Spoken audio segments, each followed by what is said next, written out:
সুবহানাল্লাহ, এটা কি হিজল না ভাইয়া? হ্যাঁ। দেখতে পাচ্ছেন এটা হচ্ছে হিজল গাছ। সুবহানাল্লাহ। আচ্ছা ভাই, হিজল গাছের কি চারা পাওয়া যায়? মানে যত বড় গাছ না তার থেকে 10 গুণ বড় শিকড়। শিকড়টা কম করে হলো 10 ফিট লম্বা আছে, গাছটা 2 ফিট এবং দেখছো বট গাছ।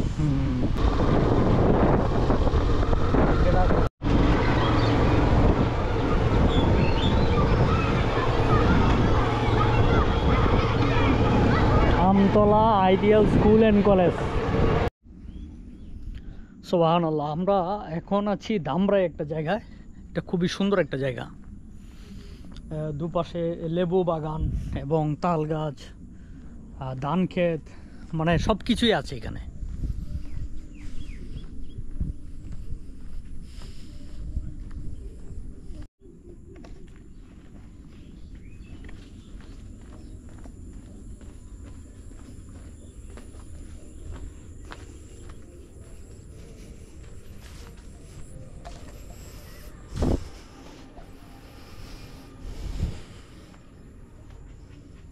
এক পাশে লেবুর বাগান, আরেক পাশে ভুট্টার বাগান।